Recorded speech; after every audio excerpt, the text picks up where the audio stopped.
I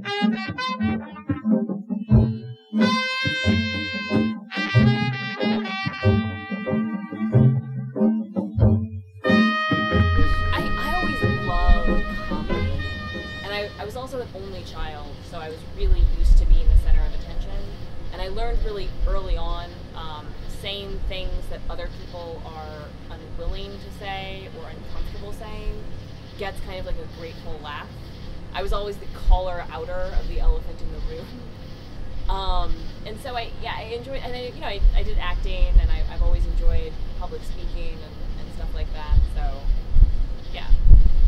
And then the cool thing about politics is that I was traveling all over the country doing political campaigns, so I was able to do open mics all over the country. I did New York and San Francisco and Indiana, not so much, but tried to bar one night that didn't really go over. So yeah, that was pretty cool.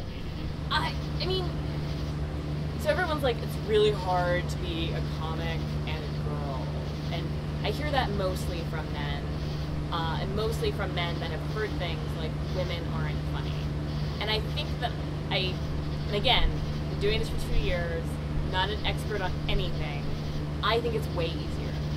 I get more FaceTime with headliners because I'm a girl, it's cute, whatever. I get more FaceTime with people that can help me. People are more likely to help me. Because I use the same tactic of like, oh, I need help with this joke. It's like, oh, I don't know what a transmission is, or like, I don't know how to change my tire. So that's helpful. But what's also cool is I'm not breaking any boundaries. Phyllis Diller went out there. Joan Rivers out there. I mean, even Chelsea Lately and the generation above us, those are groundbreaking comics. I say, oh, I'm a comedian. People are like, wait a second, you're a girl. That can't be true at the same. I'm not experiencing any of that. And I think that we're now at the part where the industry, where they're becoming a little bit self-conscious of that, and they're like, oh, women, we should have more of them. And so I'm experiencing the benefits of like that self-consciousness more than experiencing any discrimination on my part.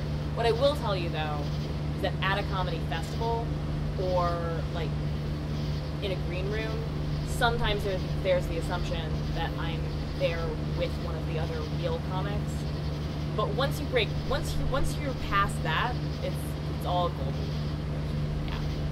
So I would like to see myself as a stand-up comic and comedy in general as speaking truth to power, as having the unique ability of nothing to lose and no chips in the game, of being able to call out what is happening as it's happening and help society at large really see what's going on. And that's, I think, the most important role that comedy plays. Yeah. What I've learned is that I think there are a lot of different ways to learn things in comedy. Like there are a lot of books published on the subject, a lot of time that we spend talking about comedy, a lot of great interviews, and then there's just getting up there and doing it. And I think the biggest pitfall that I see in my own peers is taking too much advice too early. Like, you hear all the time, don't work dirty. Cool. Alright, that's good to know. It's great advice, totally. If you want to get paid to do comedy, can't tell a bunch of dick jokes, that is truth. But it's way better, I think, to tell a joke that goes too far, or to tell a joke that goes too dirty, and to viscerally learn what that feels like and why it's not okay, than it is to just smack down, I will never tell a dirty joke. The first, 5 years, I think, that you're doing comedy, if you're not getting paid, why on earth, love that freedom of not being paid to do comedy, to learn those lessons yourself, rather than just kind of parroting off what you recognize to be good advice, but you don't really know why. But like here's an example of why you should always go out on a limb for comedy, even if you know things aren't going to go well. So I just wrapped up the election campaign in Philadelphia, and I did a spot at Helium in Philadelphia at their open mic. And I ran into this guy who introduced himself as a booker, and wanted to talk to me or whatever. And we exchanged contact information. He got my phone number, and then like a week later, he called me and he said, "Hey, I thought you were really funny. I'd like to bring you up to do an opening spot for Bob Levy from the Howard Stern Show, and I'll pay you $200." And I was like, "Cool. $140 in gas, stay with my aunt, I can make this happen." And it would be my first paid gig in comedy ever. Very excited about this gig. So I prepare. At that moment, I think I had like 4 minutes of material, and then by the show time, I had like 10 minutes of material because he wanted me to do 10 minutes at really like 8. So I show up to the gig, and he's promised me $200 to do 10 minutes. And Bob Levy's on the bill. And he, sorry, what?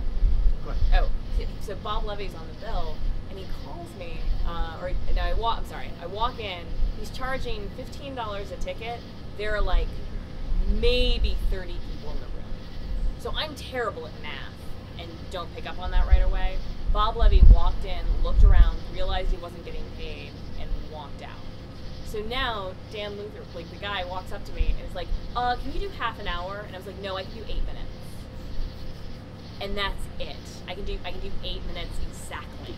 And that's only if people laugh for like a long time. So I'm the first comic up. Host gets up, introduces me as like, "And coming to the stage, some girl." Walked out, did my 8 minutes, did like shockingly well for the circumstances, and then got the hell out of Dodge. He ended up handing me like $40 to try to mitigate the damage. But what happened from that, Dan Levy's, this is a long story, Dan Levy's like assistant or like some guy that opens for him or somebody saw my set that night and really liked my stuff. And he actually called me recently, and I'm going to New York through Philly to read for a sitcom project that he's involved in because of that gig. So the show was shitty, and like the experience was really weird, and I kind of knew that something was like off from like the moment that I met this booker, but I'm really glad I did the gig. Yeah.